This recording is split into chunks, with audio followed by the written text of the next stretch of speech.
1월 21일 장윤선의 취재편의점 시작하겠습니다. 내란 속의 윤석열 피의자는 어제 열린 헌법재판소 3차 변론기일에 출석해서 자신에게 제기된 모든 혐의를 몽땅 부인했습니다. 최상목 경제부총리에게 비상입법기구 설치를 위한 예산 확보 쪽지를 건넨 사실이 없고, 그리고 국회의원들을 끌어내리라고 지시한 사실도 없다고 주장했습니다. 오로지 거짓말, 그리고 오히려 부하들에게 책임을 미루는 매우 치졸하고 찌질한 모습 그 자체였습니다. 대통령을 하기엔 한참 모자란 데가 많은 사람이구나라는 것을 다시 한번 깨닫게 만든 현장이었는데요. 대한민국은 더 이상 그에게 들어봄직한 말조차 없다는 판단이 듭니다. 빠른 파면 이외에 다른 선택은 없어 보입니다. 매주 수요일에는 기자들의 눈으로 정치권 사정을 살펴보는 시간이 준비되어 있습니다. 오늘도 어김없이 경향신문 구교영 기자 그리고 시사인의 김은지 기자 두 분 나오셨습니다. 어서 오십시오. 안녕하세요. 네. 앞서 말씀드렸지만 정말 참 참담하더군요. 그분의 모습이. 빨간 넥타이, 감색 정장, 어디서 많이 봄직한. 네, 물론 이제 수영복을 입고 나올 거라고는 생각은 안 했지만, 근데 박근혜 대통령 때 보면 이렇게 수감자 표식이 있잖아요. 아직 미결수라서 그러고. 근데 재판 과정에서 일단 수감된 인원에 대한 버튼 같은 걸 달아주는데 그걸 안 달았더라고요. 뭐 어제 여러모로 좀 석연치 않은 저희가 본 것들이 있는데요. 왜냐하면 현직 대통령으로서 출석하는 것은 처음이기 때문에 사실 여러모로 그러니까 전례 없던 일들이 있어서 이게 가능한지에 대한 의아한 지점들도 있고 그걸 뚫고 나오는 윤석열 피의자의 모습들을 저희가 보고 있는 것 같긴 한데요. 사실 박근혜 전 대통령 같은 경우에는 이렇게 출석할 때 보면 굉장히 이제 그 전에 봤던 단정했던 헤어스타일이라든지 이런 것들을 보기 어려운 사실 이제 구속 피의자로서는 가지기 어려운 물론 뭐 피의자의 수용자 인권이라고 하는 지점들이 있지만 사실 이제 보장받기 어려운 것들이 꽤 있는데요. 그에 반해서 이제 윤석열 대통령 같은 경우에는 어제 굉장히 이제 멀끔한 모습으로 나왔다라고 하는 것이 저게 어떻게 가능했지라고 궁금해하시는 분들 저 방송할 때도 댓글로 많이 물어보시더라고요. 네, 어제 방송하실 때. 그러니까 워낙 전례 없는 상황이다 보니까 정말 좀 취재가 필요한 것 같긴 합니다. 기본적으로 헤어와 메이크업은 했다. 그렇게 보여요. 오늘 아침에 이제 박범계 탄핵소추 위원이 뉴스공장 출연을 했는데 가까이에서 봤잖아요. 같이 법정에 같이 있었으니까 가까이서 봤는데 메이크업을 했다. 화장을 하고 머리를 하고 나왔더라. 이거는 무슨 저 대통령실에서 파견했을 리는 없고. 아마도 재소자 가운데 메이크업 아티스트나 헤어 디자이너나 이제 이런 분들이 해준 거 아니냐라는 그게 가능한가요, 근데? 독방을 쓰고 그게 아마도 구치소 내에서 그런 식의 조력은 불가능할 것 같고요. 아마도 셀프로 했거나 아니면 이동간에 경호처 직원들이 도움을 줬거나 그런지 모르겠지만 물론 이거는 추정의 영역입니다. 다만 사람들이 가장 궁금해했던 것은 그의 외견이었던 게 결국은 그의 전과 후 어떤 모습일까 이런 거였는데 결국은 끌려갈 때 그 모습 그대로 하고 나왔는데. 특히나 저는 개인적으로 헤어스타일에 주목을 했습니다. 왜냐하면 윤석열의 그 헤어스타일에 변천사가 좀 있어요. 검사 윤석열, 사람에게 충성하지 않는다. 그때만 하더라도 이마를 까지 않았거든요. 수수하고 뭔가 좀 이렇게 솔직 담백해 보이는 이미지가 있었는데 뭔가 원초적으로 구치소에 가게 되면 그런 자연의 모습을 찾지 않을까 일말에 기대를 했는데 알고 보니 대통령이 되고 난 다음에 했던 대선 기간에 보여줬던 올백 머리죠. 약간 이렇게 머리 빗어넘긴 이마를 깐 모습을 하고 나타나서 여전히 그는 대통령 윤석열 때와 변하지 않았다는 것을 체감을 다시 한번 했습니다. 아직은 내가 대통령이고 내가 권좌에 있으므로 자연인 윤석열은 아니다. 나는 그 권력이 있음을 살아있음을 보여주는 시종일관 막 인상을 쓰고 있고 그리고 4번 정도 발언을 했는데 또 툭툭 치더라고요. 변호사가 잘못 얘기하면 툭툭 치고 그거 아니야 이렇게 알려주고 막 이렇게 하는 걸 보면 전반적으로 인상은 좀 어떠셨어요? 발언과 이런 것들인가요? 일단 박은정 의원께서는 상당히 초라해 보였고 그리고 좀 비굴해 보이고 그랬다라는 평가를 좀 했는데 가까이서 보신 분들은 이제 그런 평가를 했어요. 기자들은 어떻게 보고? 이제 요새 읽고 있는 책이 개소리에 대하여라고 하는 철학서입니다. 뉴욕타임스에서 오랫동안 베스트셀러를 했던. 야, 나도 읽고 싶다. 굉장히 얇고요. 정말 강추드립니다. 담화문 모음집이에요 혹시? 뉴욕타임스 베스트셀러 베스트셀러였던 프린스턴 교수의 철학서인데 아주 얇거든요. 이게 최근에 나온 책이 아니라 서울지서로 좀 보내주고 싶네. 그러니까 이게 특히나 그러니까 영어로 하면 on bullshit이라고 해서 이 불시를 어떻게 해석하느냐의 문제인데 굉장히 적확하게 우리나라에 번역된 단어라는 생각이 들고요. 이제 이게 단순하게 거짓말과 소위 말하는 개소리가 얼마나 다른지를 구분하면서 앞으로는 그런 개소리의 시대가 될 것이고 그것을 어떻게 대처하면 좋은지에 대한 철학적 해석이 담겨 있는 정치 철학서인데요. 사실 윤석열 대통령이 헌재에서 하는 수많은 궤변들에 대해서는 우리가 이 책을 읽고 좀 대응해야 되는 게 아닌가라는 생각이 들 정도로 이분의 이야기는 이제 결국 개소리는 무시가 답이다 하는 것이거든요. 그러니까요.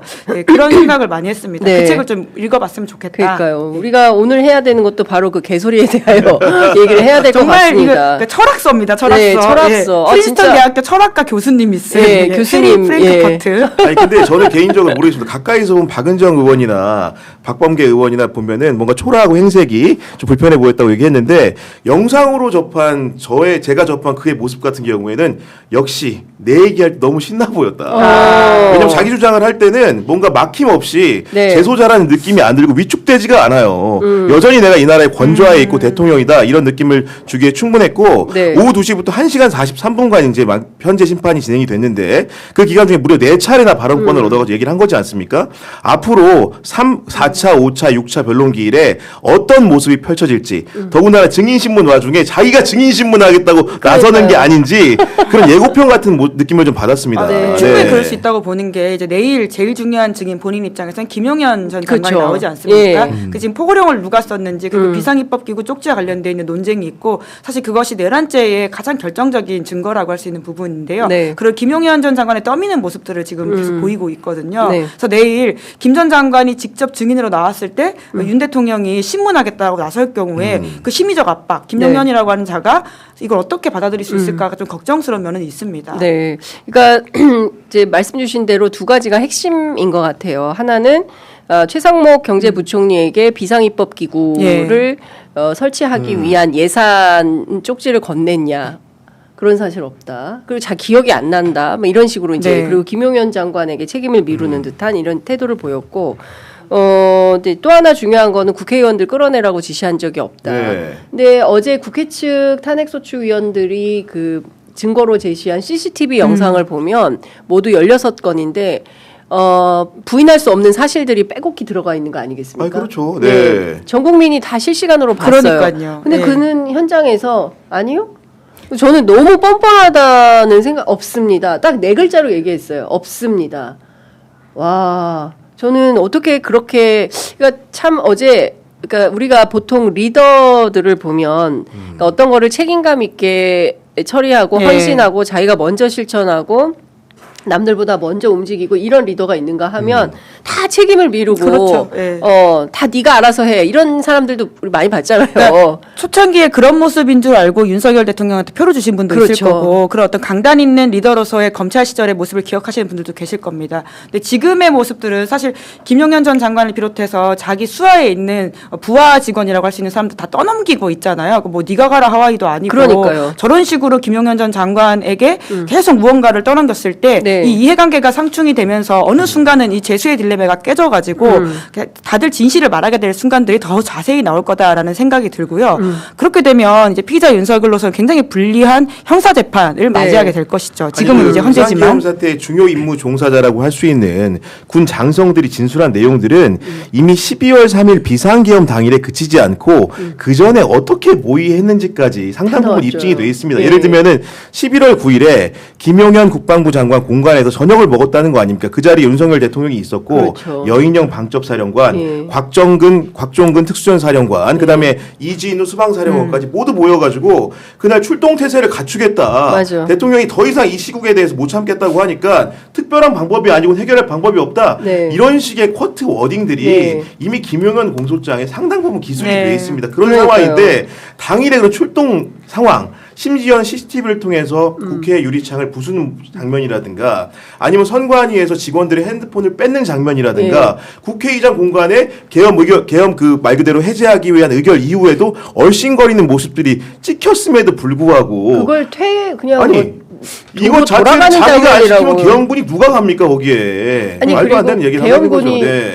이제 집에 가는 건데 3시간은 거기 있어요. 끝난 다음에 그 말이 안 되지 않습니까? 그러니까 사실과 어긋나는 주장을 자기 편리한 대로 그냥 막 시사 얘기를 편집해서 하고 이야기하는 있는 거죠. 근데 예. 그렇게 얘기를 하면 우리 언론들이 그 얘기를 그대로 자기 워딩을 따서 보도해 줄 거라고 믿고 있는 것 같은데 조선일보를 제외한 다른 언론들은 보수 언론들도 다 분석을 하고 있어요. 예. 그렇죠. 네. 예, 왜냐하면 이 사실관계를 뭐뭐라면 뭐뭐라고 했다가 중요한 게 아니라 이 사람이 뭐뭐라면 뭐뭐라고 했는데 이게 뭐가 문제가 있는지를 분석을 해주고 있습니다. 그렇기 때문에 다 국민들이 판단할 수 있고 이제 저는 쓸데없는 여론조사에 대한 확신이 있는 것 같아요. 예, 그러니까 여론조사를 믿고 여론조사가 나를 뒷받침해주고 거리의 극우들이 나를 보필할 거야. 그러면 나는 되살아올 수 있어. 얼지마, 죽지마, 부활할 거야. 뭐 이런 생각을 갖고 있는 거 아닌가? 그러니까 어제도 그 헌법재판소 앞에 그 많은 사람들을 또 이제 사실상 선동하듯이 해가지고 응원이라고 하는 명목으로 불러 모으지 않았습니까? 그렇습니다. 행정관이. 대통령실 행정관이긴 예. 하지만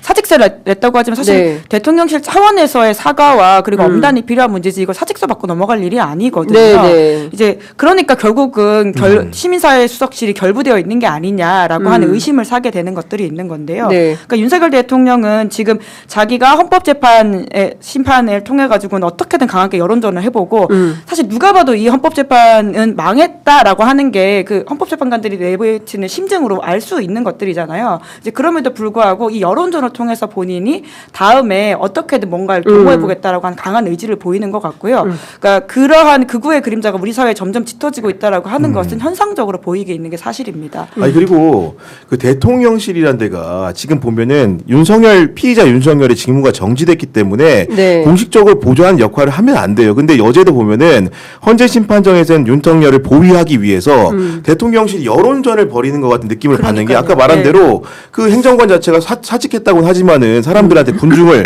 안국동으로 모여라 이렇게 얘기한 거 아니겠습니까? 그런 얘기도 했고 심지어는 어제 종편에 어떤 워딩이 나오냐면은 대통령 측 관계자의 워딩이 소개가 됩니다. 네. 2030 청년들이 나로 인해 많은 어려움을 겪었다. 그들이 나를 보호할 게 아니라 내가 보호해야 한다면서 네. 지금 자신의 그런 헌재 조기 등판을 네. 합리화시키고 있어요. 이 행간에 뭐가 있냐?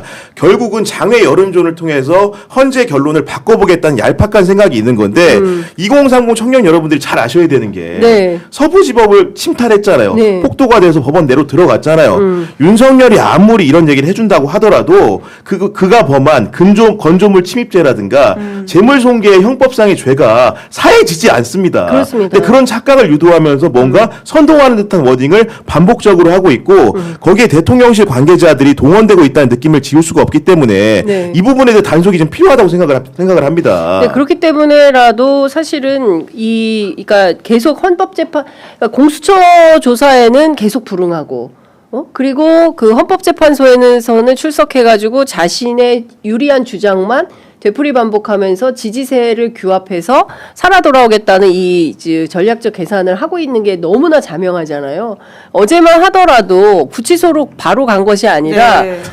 국군 수도통합병원으로 갔어요. 그런데 그 사실도 되게 황당한 정기검진을 받으러 네, 그러니까 뒤늦게 기자들이 왜 갔는지 네. 그러니까 당연하게 구치소로 돌아갈 줄 알았는데 네. 병원을 갔다는 소식이 알려지면서 이게 뭔가 싶어가지고 부랴부랴 취재를 하고 그랬었었는데요. 네. 그러니까 결국은 이제 윤곽근 변호사 말로는 정기검진이었다라고 하는 것이거든요. 뭐 특별한 데가 어디 불편한 데는 없다고 변호인이 얘기를 했어요. 예. 아니 관저에 계실 때 정기검진 안 받다가 갑자기 이 구치소 가고 나서 정기검진을 받는다고 하는 게 결국은 기다리고 있는 공수처 직원들이 강제로 영장을 이제 구인할 것 같은 상황이니까 그걸 피하려고 저렇게 한 게 아니냐 이렇게 의심하는 그것도 거죠. 그렇고 아직도 내가 대한민국의 대통령이고 나는 여전히 건재하다는 것을 보여주는 행위인 게 대통령이 이렇게 병원에 가게 되면 어디 서울 종로구에 있는 뭐 국군 지구병원인가 갔다는 네, 거 아닙니까? 예, 그렇게 예. 되면 그 인근 그 6마일 정도에 비행 금지 구역이 설정이 돼요. 그럼 뭡니까? 내가 행차했어. 병원 갔어. 이런 알람을 주는 겁니다. 네. 그러면 그걸 통제하는 사람들은 여전히 대한민국의 통수권자는 누구라고 느끼겠습니까? 윤석열. 그런 위세를 과시하고 있는 겁니다. 지금. 진짜 네. 빠른 파면이 되게 필요한 게 아니 정기 네. 검진이면 구치소에서 받아도 되는 거 아닙니까? 그렇죠. 네. 네. 아니 그런데 이게 말이 안 되는 게 그 정작 그 공수처는 그 사실을 몰랐어요. 병원으로 간다는 사실을. 그리고 법무부하고 그 교정당국은 알고 있었던 예. 겁니다. 그러면 그러니까 자기 휘하에 있는 법무부 교정당국을 통해서 야, 나 병원 가야 돼라고 하는 것이고 물론 이제 의무실에 사인을 받았다고는 하지만 실제 이렇게 하려면 법무부 교정당국뿐만 아니라 그 수사기관인 공수처로부터 허락을 득해서 다른 데로 이동을 해야 되는 거지. 그럼요. 예. 지금 수감 중인 피의자가 아무 때나 나 병원 가야 돼 하고 그냥 임의대로 병원 가고 이게 가능이나 하는 예. 일입니까? 아니 법 위에 많이는 편등하다면서요. 네. 그런데 어떤 사람들이 예를 들면은 그 형사 피고인이 법정에 가는 길에 병원 좀 들렸다 올게요. 가능합니까? 그러니까요. 윤석열이니까 가능한 겁니다. 이게 예. 헌법이 규정하지 않은 사회적 특수계급이라는 것을 자기 스스로가 예. 증명하고 있는 겁니다. 지금. 네. 아니 근데 안과 검진으로 알려져 있는데 안과 검진을 4시간씩 합니까? 병원을 굉장히 오래 있었어요. 네. 그러니까 그 시간 동안 무엇을 했는지에 대해서는 일체 알려드릴 수가 없다. 그러니까 기자들이 계속 질문하고 도대체 뭐 하는데 무슨 검진을 하는데 왜 거기에 그렇게 오랫동안 있었던 건지에 대해서 사실을 밝혀라라고 하는데 변호인을 비롯해서 일체 얘기를 하지 않고 있습니다. 이것도 문제 있는 거 아닙니까? 그럼요. 뭐 했는지 얘기를 해야죠. 지금 왜냐면 공수처에 따르면 변호인 말고는 윤석열 대통령은 지금 아무도 접견이 금지되어 있는 상태이거든요. 그렇습니다. 근데 그 자리에서 경호원을 동원해가지고 어디 전화를 할 수도 있는 것이고 예. 우리가 어떤 그 정말 법 밖에서 있는 4시간의 공백이 생겨버린 거잖아요. 네. 그렇기 때문에 굉장히 좀 문제적인 상황이라고 할 수 있고요. 심지어 어제 나온 보도들을 보면 윤석열 대통령의 변호인과 그리고 이광우 그리고 김성원의 변호인이 같다라는 거 그렇습니다. 아닙니까? 예. 자기들끼리 그래서 논의해가지고 입을 맞출 수도 있다라고 하는 우려들이 있는데 그렇죠. 이러한 법의 공백의 4시간을 허용한다라고 하는 게 과연 말이 되나라고 예. 하는 걱정이 들고요. 그래서 좀 빠른 파면이 필요하다. 왜냐하면 지금 현직 대통령이라고 하는 신분을 악용해가지고 전례 없던 일들을 계속하고 있고 다들 당황하고 어어할 때 무리하게 밀어붙이는 방식으로 하고 있거든요. 아니 그리고 어제 헌재 대심 판정에서도 누구의 모습이 사진이 찍혔습니까? 김성훈 경호처 김성훈이. 차장이 뒷모습이. 보란 듯이 예, 나는 여전히 윤석열이 호위무사다. 예. 모든 공개한 법정에서 네. 대중들이 보는 앞에서 예. 자신의 또 모습을 과시하지 않았습니까? 네. 아니, 심지어 채널A 보도에 따르면 경호처에서 윤석열 대통령 독방에다가 경호원 한라인 비상벨 요청했다 이런 네? 보도가 있거든요. 네? 그러니까 지금 무슨 구치소가 한라인이요? 호텔도 아니고 누르면 출동 가능하게. 그러니까 뭐 예. 룸서비스 부르는 것도 아니고 누르면 출동 가능한. 예, 뭐 그런 그러니까 거 아닙니까? 예. 정말 법위에 존재한다라고 하는 거를 무리한 요구를 말도 안 되게 하고 있는 것인데 네. 물론 전 서울구치소가 받아들이지 않을 거라고 보고 있지만 네. 이런 생각한다는 자체가 너무 황당하다라는 생각이 듭니다. 아니 그러니까 빨리 파면해야 됩니다. 맞습니다. 그러니까 하루라도 늦어지면 안 되는데 어쨌든 증인 신청을 어제 또 무더기로 했기 때문에 일부는 또 헌법재판소가 받아들여 주었기 때문에 아마도 헌재 기일이 조금 늘어날 수는 있지 않을까라는 우려도 나오는데 그건 어떻게 보세요? 그러니까 지금 무더기로 증인 신청을 하고 있죠. 왜냐하면 당연히 이제 그 윤석열 측의 전략이라는 것은 헌재 심판을 최대한 지연해서 재판관들의 임기 2명이 끝날 때까지 끌어보는 게 최대 재상 과제고 목표일 겁니다. 그렇기 때문에 일단 유리한 증인이든 불리한 증인이든 간에 많이 신청해 보고 헌재의 판단을 받겠다는 생각인 것 같고요. 그리고 많은 분들이 이제 궁금해하는 부분이 이걸 것 같아요. 뭐냐면은 헌재 심판청에 갑자기 왜 나왔을까 그런 얘기를 궁금해할 것 같은데 제가 좀 설명을 드리면 제 의견입니다만은 네네. 그 검사들 같은 경우에는 기본적으로 세레모니가 있는데 네. 구속이 되면 다 끝났다고 생각해요. 아. 그러니까 그 피의자에 대해서 신병을 네. 확보해서 조사를 하는 과정에서 구속영장이 발부되면은 뭔가 구분응선 좀 넘은 거라고 생각을 합니다. 당연히 구속되면 기소가 되는 거고 재판에서 유죄 확률이 아마도 90% 이상이라고 생각을 할 거예요. 윤석열은 평생을 검사로만 살았습니다. 네. 자기가 구속이 됐어요. 더 이상 공수처, 검찰 조사, 법원 가서 갑론을박 해봐야 어렵다는 거를 잘 알고 있을 겁니다. 결국 마지막 남은 수단은 하나다. 헌재에서 내 파면을 막는 길이 유일무이한 방법이다라는 것을 검사 생활의 촉각으로 이미 한 겁니다. 예. 그러니까 네. 그러니까 자기 살 궁리만 하고 있는 겁니다. 이제 모든 책임은 부하들에게 떠밀고 파면당하지 않고 다시 되돌아오겠다라는 생각인 건데 저는 그 어제 헌법재판소에서 이제 변호인이 관련된 주장을 하는데 저는 정말 그동안 뭐 중요하게 나왔던 그 뭐 대국민 담화를 통해서도 말도 안 되는 얘기들을 많이 했었는데 그걸 고스란히 다 남았어요. 특히 네. 대왕고래 프로젝트에 대해서 얘기를 하는데 정말 황당했습니다. 그러니까 당시에 이제 그 갑자기 느닷없이 석유가 나온다고 한 아프리카 정상회의 하다 말고 뛰쳐나와가지고 그것만 딱 얘기하고 질의응답 없이 도로 또 갔어요. 그리고 나서 산자부 장관인 안덕근 장관이 와가지고 설명을 했는데 곧 석유가 터진다. 그래서 기자들이 검증을 시작을 했잖아요. 그랬는데 석유는 무슨 석유? 이 가능성에 대해서 그리고 그 유명한 아브레우 박사가 얼마나 허황된 사람인지에 대해서 다 명명백백하게 드러나지 않았습니까? 그런데도 또 그 얘기를 해요. 이 예산 깎았다. 그리고 특활비 예산 깎았다.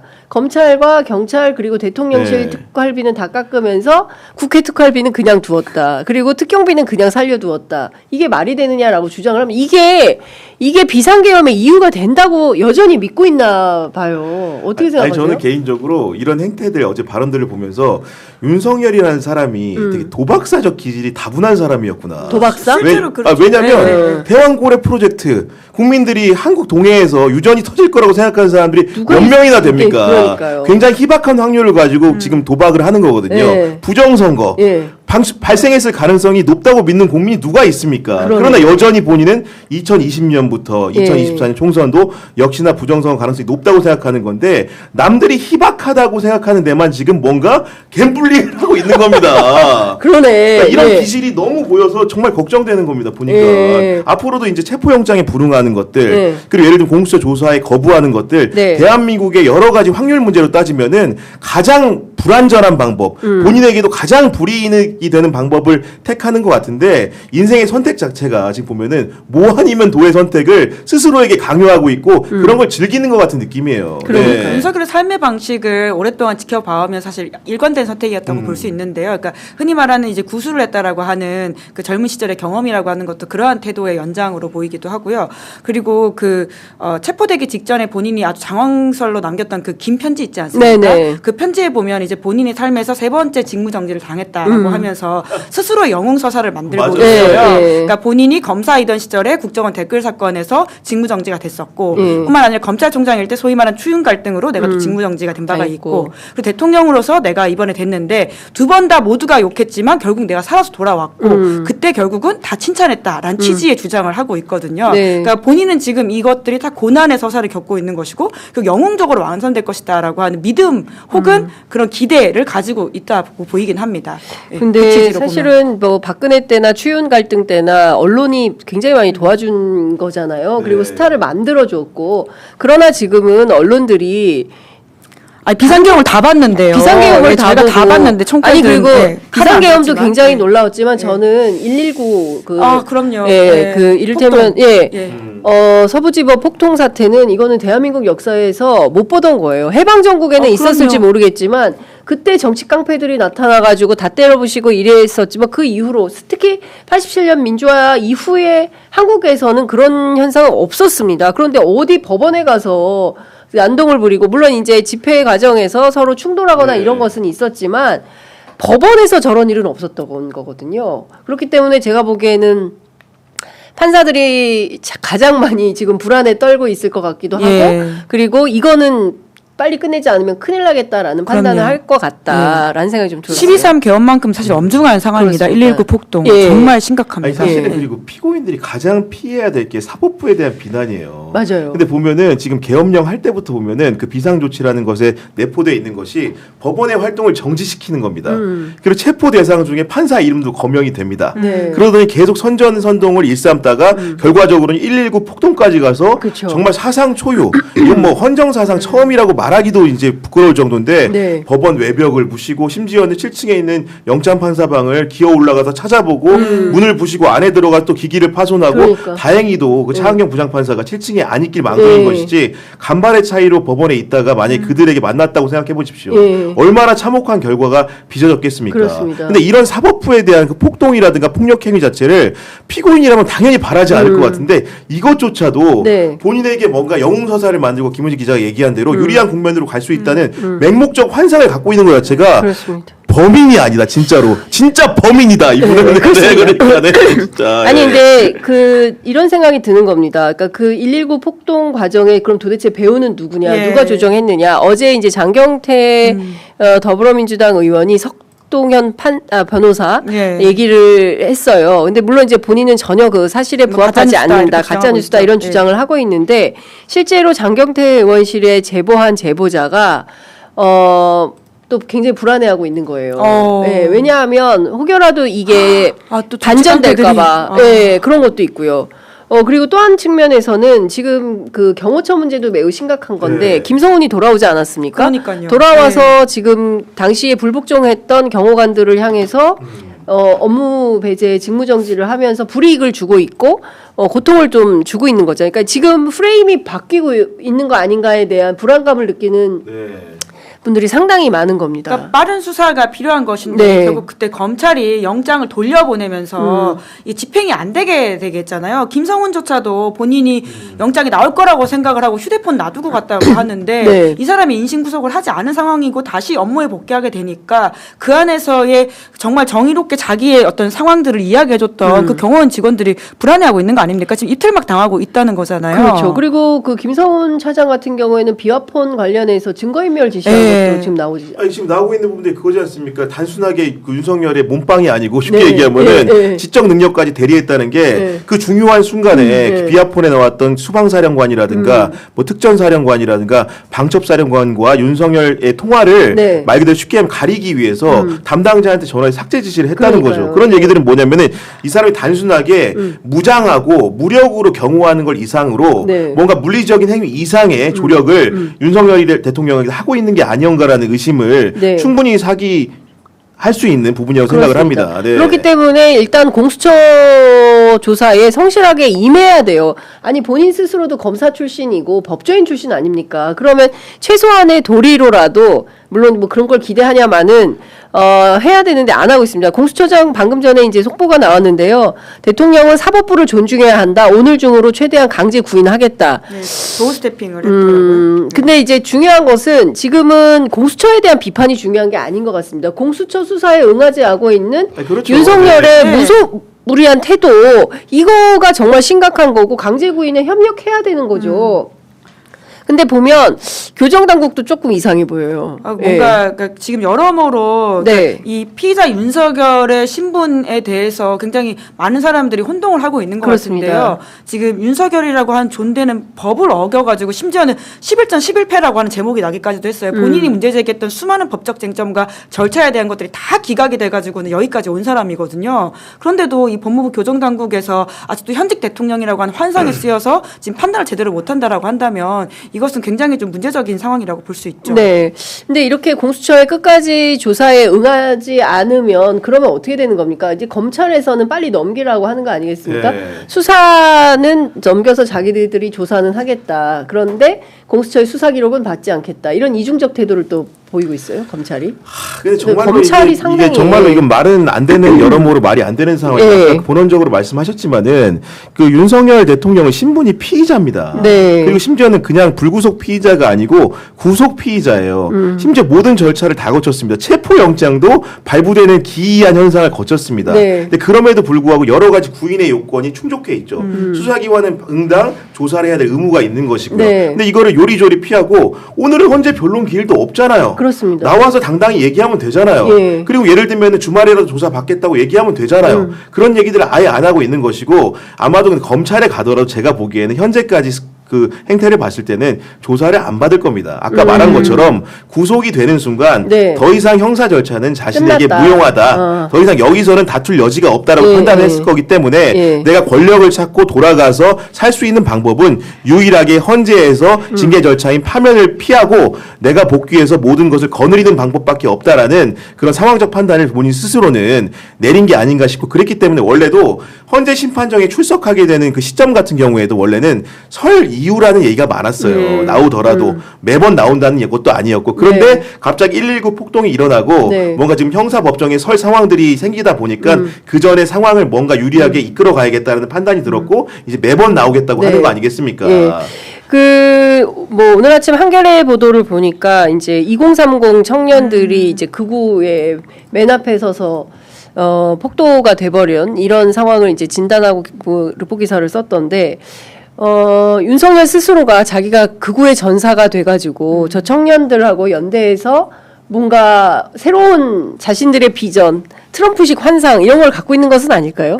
뭐 본인은 가진다고 하더라도 작동하지 않을 거라고 예. 정확하게 말씀드리고 싶은 게, 그러니까 2030이 지금 그러니까 그 극우 집회뿐만 아니라 그 지금 119 폭동에 동원됐던 네. 사람들, 특히 실행자들 중에서 젊은 사람이 많다는 것 때문에 그렇죠. 우리한테 많은 충격을 주고 있는 예. 거긴 한데요. 저는 MBC 보도가 되게 좀 의미가 있다고 보는 게 청년층이 대통령을 지지하는 게 아니라 특정 교회 출신이 많다라고 하는 걸 핵심으로 봐야 된다라고 하는 워딩. 특정 교회. 예, 예. 왜 워딩을 보도를 했더라고요. 네. 결국은 이 뒷배에는 정강훈이라고 하는 사람이 있는 게 아니냐라는 의심들이 계속 나오고 있지 않습니까? 네. 심지어 정강훈 목사가 지금 거리에서 이렇게 연설을 할 때 보면 뭐 5만 원 정도 준다 이런 식의 이야기를 한 바가 있다고. 어제도 한바했어요. 예.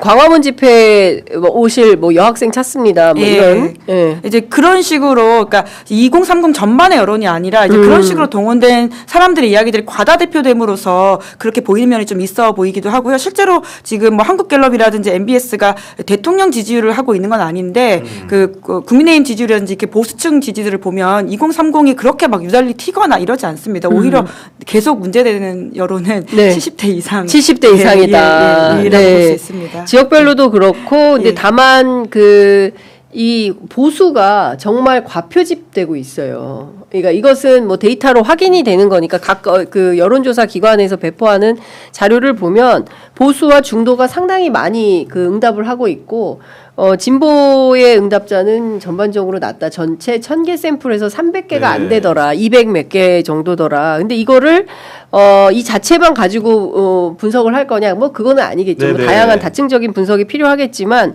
말씀 주신 대로 특정 교회 그리고 특히 전광훈 목사하고 연계된 어떤 세력이 극우적 폭동 난입을 벌이고 있다면 이 전광훈에 대한 수사도 필요한 거 아닌가요? 뭐 당연히 필요하다고 보여지고요. 네. 전광훈 목사 같은 경우에는 선전선동을 충분히 했다고 판단할 여지가 있습니다. 왜냐하면 지금 윤석열 대통령에 대해서 뭐라고 얘기하고 있습니다. 지금 국면에 대해서 네. 국민 저항권이라는 개념을 말도 안 되는 꺼내들면서 소리죠. 뭔가 법치주의를 부정해도 된다는 것처럼 얘기를 하고 있고 예. 구치소에 간 윤석열도 데리고 나올 수 있다. 이게 선동 아니면 뭡니까? 네. 미국에서 복귀하는 대로 수사기관에서는 혹시나 아까 김은지 기자가 얘기한 대로 정광훈 목사를 위시한 사람들이 추종 세력들이 만약에 서부지법 폭동에 관여를 했고 윤석열을 둘러싼 여러 가지 부정행위에 가담했다고 한다면은 절차에 따라서 빠르게 수사하고 빠르게 검거하는 것이 필요하다고 생각합니다. 네. 그러니까 네. 저항권 관련해서는 오늘 신문에서 보니까 5.18 단체들이 굉장히 정말 분노와 그리고 서글픔을 표현하는 것들이 예. 있습니다. 함부로 그렇게 가져와서 우리 역사에 네. 불행하고 정말 어떤 의미에서 민주화 항쟁을 했던 그분들의 이야기를 그렇게 전유한다고 하는 것은 정말 뭐라고 할까요? 이게 어떤 표현을 가지고 와야 될지 모르겠습니다. 그러니까요. 오늘 심지어 윤상현이 뭐라고 말하는 줄 아십니까? 네. 자꾸 이제 민주화와 민주의 언어를 어떻게 보면 독재에 가까운 세력들이 선취를 하는 건데 예. 다시 한번 전유하는 재창조를 하는 거 거죠, 전유하는 진짜. 건데 예. 닭의 목은 비틀어도 새벽은 온답니다. 진짜 기가 윤상현 막히네. 어디입니다 이게. 이렇게 다른 말로 방송하기 어려울 본인이 정도로 신분부 때 어떤 행위를 했는지 생각을 하고 그러니까 얘기해봤으면 저는 좋겠습니다. 그러니까 예. 그 언어를 좀 잘 선택해서 써야 되는데 무슨 뭐 독립운동 하듯이 한다 이 사람들이 독립운동처럼 숭고한 그 단어를 저 폭동 세력에게 같이 부합해서 쓸 수는 없는 단어다라는 생각이 좀 드는 거고요. 국민 저항권만 하더라도 이 국민 저항권은 국가 폭력에 맞서서 국민들이 저항할 때 쓰는 용어이지. 아니 지금은 자기들이 다 모든 권력을 갖고 있는 거잖아요. 기영군도 윤석열 정권, 네. 윤석열 정권이에요. 윤석열 정권에서 임명한 다 대법관들, 헌법재판소장 다 이런 거잖아요. 그런데 그거를 무슨 마치 피해 보고 있는 사람들인 양 코스프레 하고 있는 것 자체가 프레임 가지고 농간을 부리는 거다. 이런 프레임에 넘어가면 안 된다라는 생각을 하는 것이고요. 저는 이 정광훈과 관련해서는 그 빠른 조치가 필요하다. 내란 속의 윤석열에 대해서 즉각적인 파면을 요구하는 것과 마찬가지로 길거리에서 끊임없이 이렇게 내란을 선동하는 것에 대해서 일단은 고발은 했는데 수사가 본격화되지는 않는 것 같아요. 그래서 다시 또 검찰과 경찰의 수사를 촉구하는 방식으로 갈 수밖에 없고 결국엔 또 돌고 돌아서 검찰 개혁이 이슈가 되는 거 아닌가라는 생각도 좀 듭니다. 네, 그 중요하죠. 특히나 이제 검찰 이슈 같은 경우에는 그러니까 오랜 과제이기도 했기 때문에 우리가 이 상황에서 봐야 될 것들이 되게 많다고 보는데요. 제가 그 정광훈 관련해서 하나만 좀 더 짚고 싶은데, 그러니까 정광훈 목사 관련한 이야기를 하다 보니까 과거에 2020년 그 코로나 즈음에 본인이 이제 사랑제일교회 관련해서 명도 집행이 있었을 때 굉장히 그 공권력을 받아들이지 않고 거기서 사실상 뭐 무법천지처럼 싸웠던 적이 있었습니다. 그러니까 그때 그것을 엄단하지 않았던 것들이 혹시 그 사람들한테 잘못된 교훈과 혹은 뭐라고 시그널을 줘서 이러한 폭동으로까지 이어진 게 아닌가라는 걱정까지도 들더라고요. 그러니까 이번엔 정말 엄단을 해야 된다. 네. 물론 지금 두 사람 간의 연결고리가 확실하게 나온 건 아니지만 만약에 정광훈이라는 사람의 경험들이 지금의 이 폭동에 영향을 미쳤다. 있었다라고 한다면 그때 엄단하지 못하고 공권력의 무서움을 보여주지 않았기 때문이라는 생각이 자꾸 들거든요. 그래서 이번에도 지금 구속영장 신청했고 그리고 지금 두 명은 벌써 나왔다라고 하던데요. 네. 그렇게 갈 게 아니라 정말 엄단을 좀 해야 된다. 그구는 싹을 제대로 자르지 않으면 정말 네. 독버섯처럼 맞습니다. 퍼져나간다라고 네. 하는 게 이번 경험을 통해서 너무 아프게 옵니다. 아니 우리가 이미 유럽이나 미국에서도 보지 않았습니까? 근데 계속 이게 극우가 독버섯처럼 계속 자라나면 한국 사회에 심각한 차별과 혐오와 네. 무질서, 난동 이런 것들이 정착되는 거예요. 그래서 초장에 그야말로 이게 군사용어인지는 모르겠지만 이 초전 박사를 내야 된다. 그러지 않으면 이거 심각해진다. 그러니까 지금은 법원으로 가지만 다음에는 그러니까요. 헌재로 가는 네. 것이고요. 그리고 그 다음 타겟이 언론사라는 거잖아요. 정광훈 씨가 뭐 MBC에 10만 명 보낸다 뭐 어쩌고 뭐 그런 얘기도 했다면서요. 아니 심지어 지금 서부지법에서 보면은 네. MBC 기자 같은 경우는 촬영 기자라든지 네. 뭐 제가 추천을 촬영 기자, 해보는데 보면은 폭도들한테 둘러싸여가지고 집단 린치를 당합니다 네. 실제로. 그러니까요. 맞았어요. 네, 그리고 이제 지금 또 핑계 대는 거 보면 JTBC 기자가 네. 당시 상황을 고스란히 영상에 담기 위해서 함께 올라간 부분들에 대해서도 마치 선동했다. 폭동을 선동했다, 유도했다 이런 언어를 가지고 또 공격을 하기 시작을 합니다. 네. 그렇기 때문에 지금 이런 그 말 그대로 언론을 통한 언론에 대한 탄압과 통제까지도 하려고 하기 때문에 이런 부분들의 제동이 반드시 필요하다고 보여집니다. 네, 저는 그래서 국민의힘의 태도에 대해서도 다시 한번 좀 짚고 싶은데요. 맞아요. 그러니까 예. 그 굉장히 클리셰적으로 폭력은 잘못됐다. 하지만 하면서 DMR을 자꾸 붙이는데 폭력이 잘못됐으면 DMR을 왜 붙입니까? 그냥 잘못됐다, 엄단해야 된다는 말만 하면 되는데 그런데 지금 이것을 상황이 유도하게 된 어떤 배경이 있는 것도 되돌아봐야 된다는 취지 이야기들을 당 수뇌부와 의원들이 하고 있습니다. 뿐만 아니라 이 JTBC와 관련해가지고도 무슨 선동이 있었던 것처럼 지금 당 특위의 미디어 특위 뭐 지금 이 방송도 열심히 보시고 계실 수도 있는데요. 네. 여튼 그거는 정말 문제적인 발언이고 경우에 따라서 내란 선동이 될 수도 있기 때문에 그러니까 공당인 그리고는 지금 집권 여당인 국민의힘에서 거기 선을 긋지 않으면 본인들이 오히려 극우에게 잡아먹힐 수도 있는 상황이라는 거를 스스로 좀 엄중하게 여겨야 된다고 생각합니다. 근데 이제 극우에게 잡아먹히는 겁니까? 아니면은 스스로 지금 극우가 되려고 하는 겁니까? 어떻게 봐야 됩니까? 그러니까 묘한 포지션인데 네. 그 권영세 비대위원장 얘기를 좀 들고 싶어요. 지금 네. 보면은 그 설 선물을 네. 극우 유튜버들 10명한테 보냈다고 하지 않습니까? 그렇습니다. 그러면서 이제 난리 법석이고 이게 네. 공직선거법 위반이냐 아니냐까지 현행법 네. 위반 논란까지 빚어지고 있는데 네. 정작 그걸 받은 그러니까요. 극우 유튜버들은 선물을 네. 어떻게 했습니까? 네. 돌려보냈다는 돌려보내고, 거 아닙니까? 네, 집회 나와라. 그 결국은 뭐냐면은 극우가 유도하는 거는 야 관저에 권영세 왔어야지, 헌재 앞으로 나와야지, 우리 군중을 선동하고 폭력에 가담을 해야지 이런 식의 지금 요구를 하는 건데 그 권영세라는 비대위원장도 정상적으로 정치를 그래도 오래 하신 분이잖아요. 네. 그러다 보니까 지금 그 지지 세력들을 부인하진 못하지만 또 함께하긴 또 싫은 거예요. 그럼 묘한 상황이 결국 국민의힘의 지금 상황인 것이고 권성동 원내대표도 마찬가지입니다. 네. 지금 여러 가지로 지금 그 사이에 끼어가지고 샌드위치 신세인데 이렇게 대선 치르면 진다라는 거를 직감적으로 알고는 있을 거예요. 네. 그렇기 때문에 이 상황이 굉장히 지금 어려운 상황이고 국민의힘 지금 지지율 올라가고 좋아 보이지만 속내는 아마 까맣게 타들어가고 있을 겁니다. 네. 근데 이제 내부 취재해 보면 정상은 아니래요. 예. 네, 국민의힘 내부 취재해 보면 어떤 얘기가 나오냐면 언론인들한테 좀 많이 혼내야 된다. 그리고 그 내부에서 의총해 보면 극우 유튜브들보다 더 심각한 소리도 많이 한다. 그래서 내부에 이제 정상적인 판단을 하고 있는 사람들이 발언을 할 수 없는 분위기라는 거예요. 네. 그래서 사실 내부에서 고민도 많이 하고 그런 것 같습니다. 근데 그런 사람들이 어떤 선택을 할지는 좀 대선 과정에서 또 어떻게 변화하는 척 할지 그건 아니, 좀 그래도 하나 더 지켜봐야 될. 끔찍한 부분은 네. 지금 이제 본업으로 복귀하셨지만은 KBS와 YTN에 진행하셨던 분들이 지금 상당한 이 세력의 축을 형성하고 있잖아요. 그렇습니다. 정말 그 배승희 변호사, 속내를 고성국 어떻게 TV. 이렇게 가면을 쓰고 그러니까. 지상파에서는 이렇게 가장을 했는지 네. 섬뜩합니다. 네. 그렇습니다. 이제 그런 사람들이 119 내란 폭동 네. 당시에도 지금 뭐 2030 청년들이 당하고 있는데 지금 뭐 하고 있어요 하면서 야단을 치더라고요. 그래서 제가 깜짝 놀랐는데 참 그렇습니다. 지금 또 재밌는 단독 보도가 하나 또 나왔는데요. 김건희 씨의 모친 되시는 최은순 씨가 사위가 체포되는 이튿날 스크린 골프를 쳤다라는 보도가 더 예, 더 팩트에서 사진 보도가 나왔는데 개의치 않네요.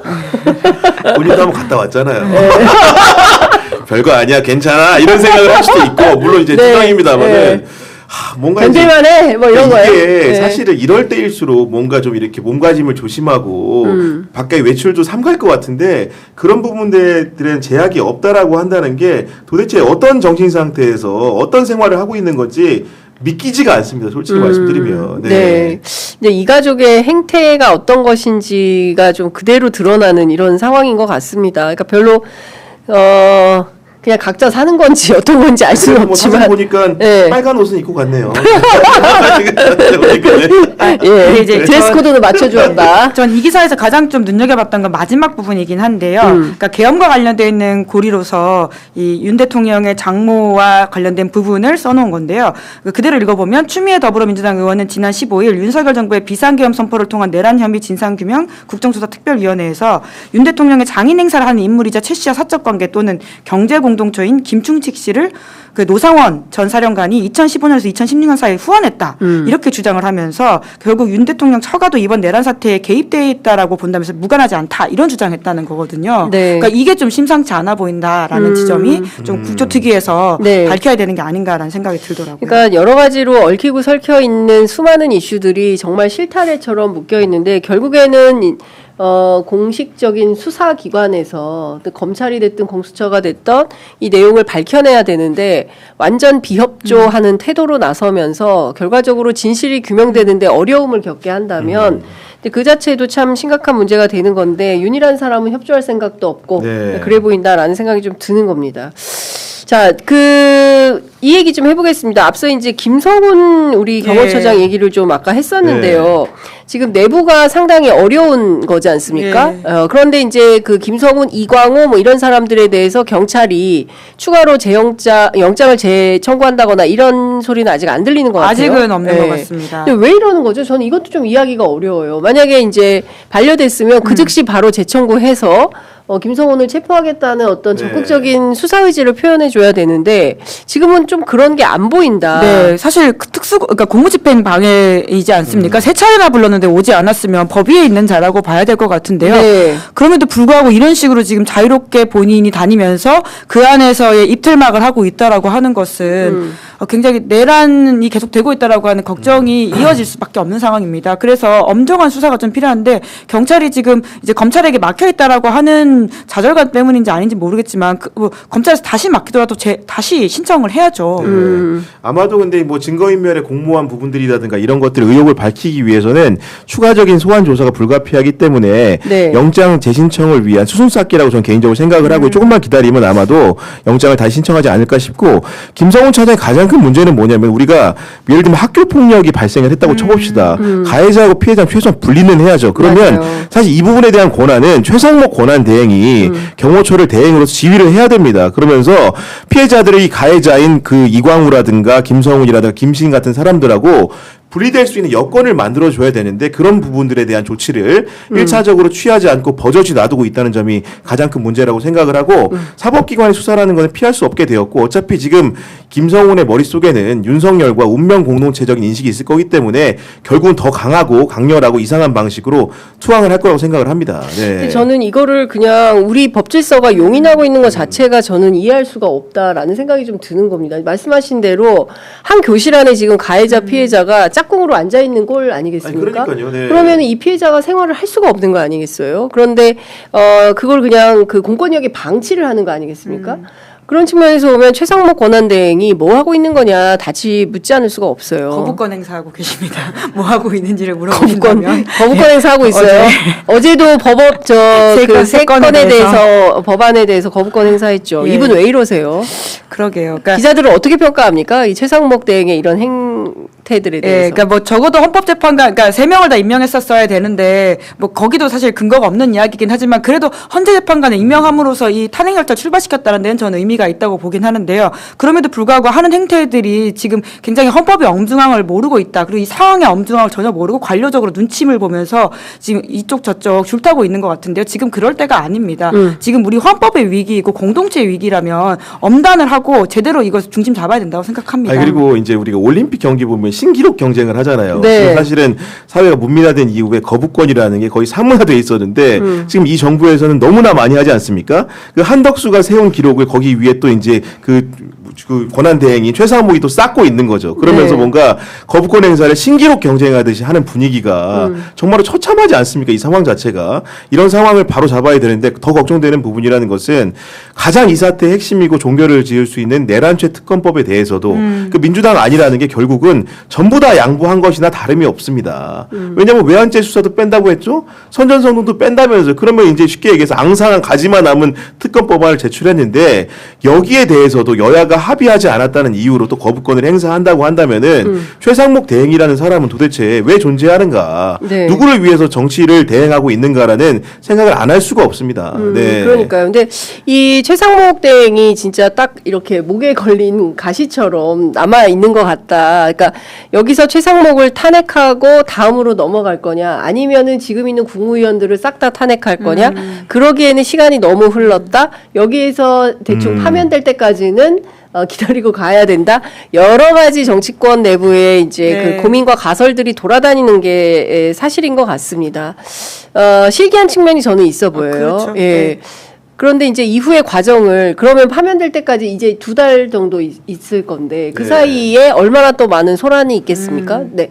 소란이라고 말하면 안 되겠다. 폭동이나 이런 것들이 또 위험한 상황 아니겠어요? 그러니까 그런 측면에서 보면 뭔가 기민한 조처가 필요해 보이는데 최상목을 좀 핸들링할 수 있는 그런 힘은 야당에 있어 보이세요? 그래서 지금 여러모로 야당 안에서도 지금 이 지지율에 대한 반성과 혹은 비판들이 나오고 있는 것 같고요. 그러니까 이 엄중함에 대해서 야권의 리더십이라고 하는 것들도 이제 평가에 들어가다 보니까 이런저런 이야기가 나오는 것 같은데 지금이라도 좀 중심 잡고 제대로 해야 된다라는 말씀 드리고 싶습니다. 그러니까 최상목은 제가 보기에는 절대로 야당 편 들을 생각은 없어 없죠. 보여요. 네. 왜냐하면 이제 자기 자신도 이 내란 특검이 열리면 본인도 조사받아야 되거든요. 그렇기 때문에 그걸 피하기, 자기 살기 위해서라도 내란 특검은 통과시켜줄 리가 없다라는 저는 상식적 판단은 듭니다. 왜냐하면 최상목 그 대행 같은 경우에는 경제부총리를 할 때 실제 윤석열 대통령이 줬다는 게 쪽지가 아니고 사실상 그 종이 한 장이지 않습니까? 그건 쪽지가 아니에요. 그 MBC에서 이제 단독 보도를 했던데 그러니까, 네. A4 용지. A4 용 쪽지가 아닙니다. A4 용지고, 저기 지금 나오는 것처럼, 그러니까요. 자세한 내용이 쓰여 있고요. 저거는 저 숙제예요, 숙제. 그렇죠. 기획재정부 장관이 이제 계엄이 선포돼서 포고령이 나오고 실제로 그 실행이 됐을 때 너의 과제는 이 세 가지야. 이겁니다. 그런데 이거를 비상계엄과 관련된 것 같은 느낌이 좀 들어가지고 차관에게 전달했다라는 것도 말이 안 되는 거예요. 저거를 못 봤다는데 대통령이 준 지시사항을 안 받겠습니까? 보지도 않고 결국은 넘겼다. 그 지시사항의 이행 여부를 정밀하게 수사를 통해서 차후에라도 점검을 해야 될 부분이 분명히 맞는 것 같고 그 최상목 대행이 또 그 안에서도 이제 워낙 비난이 또 이제 그 야당 지지자들 사이에 있다 보니까 꼼수를 부리는 정황들도 있어요. 어떤 거냐면은 뭐 추가 경정 예산을 추경을 편성하는 부분들에 대해서 지금 야당한테 뭔가 제안을 던지는 모양새이고 민주당 같은 경우에도 이 부분에 대해서는 뭔가 국가 경제를 부양시키기 위해서는 필요하지 않을까 이런 식으로 던지는 건데 아마도 이런 결정 시점이 특검과 묘하게 물타기를 해서 가려고 한다면 그건 절대 안 된다고 생각을 합니다. 특검이라는 것은 더 이상 어떤 그 말 그대로 협상의 대상이라든가 타협의 대상이 될 수가 없습니다. 지금 내란 상황이 발생한 것이고 이걸 명징하게 규명하기 위한 합법적인 절차이기 때문에 어떤 기준으로도 타협의 대상이 돼서는 안 된다. 무조건적으로 해야 된다라고 생각합니다. 그렇습니다. 그러니까 그 전혀 이제 비타협적인 영역에 그러니까 이것은 대한민국의 어떤 헌정 질서가 살아있음을 확약하는 차원에서라도 이제 가르마를 타주고 자기 역할을 해야 되는 건데 혹여라도 그 화살이 자기에게 올까봐 이건 좀 피하고 싶다. 그래서 근데 그건 피하기는 어려워요. 그런데 이제 결국에는 최상목 딜레마를 넘어서지 못하는 상황에서 또 거부권을 행사하면 또 다시 재의결을 해야 되고 재의결을 했을 때 국민의힘에서 8표가 넘어올 수 있을까? 또 표 계산을 해야 되고 그로 인해서 안 되면 다시 또 이제 민주당은 한다는 이게 벌써 1년이 넘는 거거든요. 그러니까 지난 4월 총선 이후에 그러니까 조만간 이제 그 4월이 되면 이제 석 달 남은 건데 1년 내내 이제 이런 상황이 되는 겁니다. 좀 참 지리한 상황인 거죠. 네, 이제 그러다 보니까 지금 여러 가지 걱정들이 들고 있는 것도 사실인 것 같고요. 그러니까 다만 이제 이 최상목 체제에 대한 민주당 지도부의 고민이라고 하는 것은 그러니까 경제 문제와 많이 연관되어 있다라는 이야기를 들은 바가 있는데요. 그러니까 특히 특히나 이제 뭐 최상목이 경제 전문가라고 하는 지점으로서 뭐 이렇게 어필하고 있는 것들도 있고 이제 대선을 앞두고 있는 시점에서 이제 이 불안정성이 가중된다는 거 하는 그 좀 불안감 혹은 뭐 컨트롤되지 못한다는 것에 대한 좀 자신감이 없어 보이는 것도 있어서요. 네. 거기에 대한 판단들은 계속 아마 설 연휴 앞두고 이제 이재명 대표도 기자회견을 한다고 했기 때문에 네. 좀 더 질문을 할 수 있을 것 같습니다. 그러니까 이를테면은 경제는 최상목이 잘하기 때문에 최상목 체제에서 경제는 안정화가 될 수 있다 이런 기대가 민주당 안에 있다. 예, 뭐 환율이라든지 뭐 이런 부분에 있어서에 대한 두려움이라고 할까요? 네. 예, 특히나 이제 경제가 안정되지 못할 경우에 본인들이 조기 대선 들어갔을 때 그 책임감에 대해서는 절반 정도는 뒤집어 쓸 수 있지 않느냐라고 하는 부분으로 이해하고 있습니다. 그렇군요. 경제가 안정되고 있나요?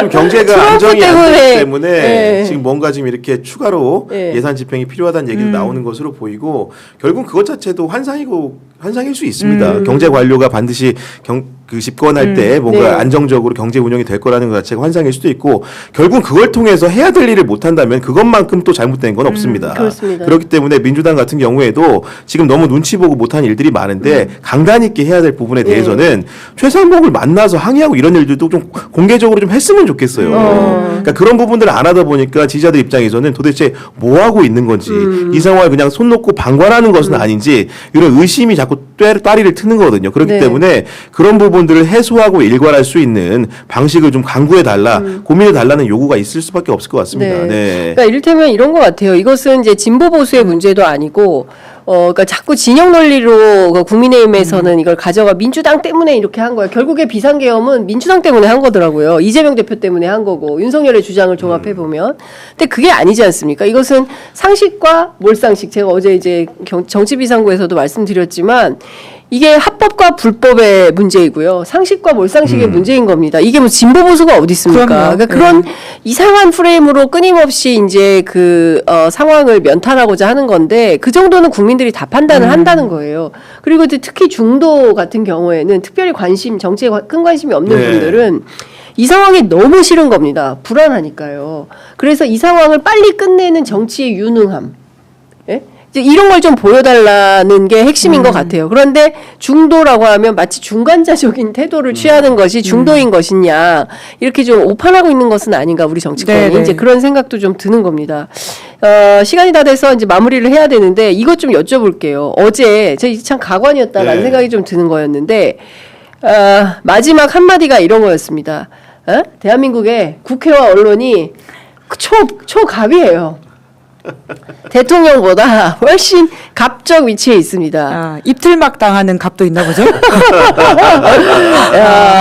저는 이 얘기 들으면서 그러니까 국회와 언론에 대한 이 사람의 인식이 어느 정도인지 자기가 을이라는 거예요 지금? 국회의원 입 막고 언론사 비행기 내리라고 하고 예, 바이든 날리면 때도 억지 주장을 펼치고 이런 상황이 다 본인이 국회의 계엄군을 본인이 검사로 지내면서 얼마나 많은 국회의원들이나 정치인들에 대해서 잡아넣습니까? 소사라고 잡아넣습니까? 그런데 어떻게 국회가 자기보다 위에 있다고 생각할 수 있는지 의심스럽고 그리고 그 검사 시절에도 언론을 얼마나 잘 활용했습니까? 수사할 때. 그렇습니다. 그 언론이 그렇게 잘 길들여져서 얘기를 했으면 이유가 다 있을 거 아닙니까? 본인이 갑이니까 그렇게 말 잘 들은 거예요. 고백합니다 지금. 예를 들면 네, 전직 검찰 기자 고백합니다. 그러니까, 네. 권력의 우위가 있기 때문에 그 말을 들어주는 겁니다. 그렇습니다. 나보다 위가 아니면 들어줄 이유가 없어요. 맞아요. 근데 언론이 어떻게 갑입니까? 을이지. 예. 아니 법조 기자들 특히 검찰 출입 기자들이 제일 많이 욕먹는 게 뭡니까? 검사가 불러주는 대로 받아쓰기 한다. 불러주는 대로 쓴다. 무비판적으로 쓴다. 왜냐하면 검사는 수사를 하고 있기 때문에 그 수사 정보를 믿고 기사를 쓰는 거 아니겠습니까? 그렇죠. 네. 예, 그것 때문에 그리고 온갖 욕은 또 기자들이 다 먹어요. 그런데 이제 와서 한다는 소리가 기자들이 갑이다? 국회와 언론이 초갑이다? 어떻게 이런 말을 할 수 결국은 있는지. 이 국면에서 자기를 편들어주는 언론이 주류 언론 중에 드문 거죠. 그가 얘기하는 언론은 또 예를 들면은 진보 언론은 언론도 아닐 겁니다. 결국은 조선일보, 중앙일보, 동아일보 두고 얘기하는 건데 동아일보는 오래 진즉에 돌아섰고 중앙일보도 기류 변화가 크게 있고 조선일보 정도만 지키는데 좀 나서는 정도이다 보니까 왜 극우 유튜버들처럼 나를 이렇게 결사옹위를 못하냐 언론들이 지금 사태를 제대로 인식하지 못하고 있는 거 아니냐. 네. 그러니까 이제 이런 얘기를 하는 거죠. 네. 아니 그랬대요. 국민의힘 보수 언론 앵커 출신한테 당신 거기 회사 출신이지 그거 보지 말고 고성국 TV 이렇게 추천을 했다는 얘기가 있습니다. 그러니까 언론 알기를 참, 네. 국회 알기를 참, 국민 알기를. 예, 그러니까 사실 그 말은 한 번도 을로 살아보지 않은 사람만이 할 수 있는 말이라는 생각이 드는데요. 네. 사실 윤석열 대통령의 삶의 경험들을 보면 단 한 번도 자기 인생의 어떤 잘못이라든지, 그러니까 살면서 누구나 실수나 잘못을 하잖아요. 근데 그걸 교정당해 본 경험이 없는 사람이라는 생각이 들거든요. 그러니까 그 이야기 듣지도 않고 자기 고집대로 마이웨이 해가지고는 나는 성공했어. 그런 이야기만 주구장창 하고 있지 않습니까? 단 한 번도 나는 을로 살아보지 않았다라고 하는 고백을 오히려 어제 마지막에 하고 있는 게 아닌가라는 생각이 듭니다.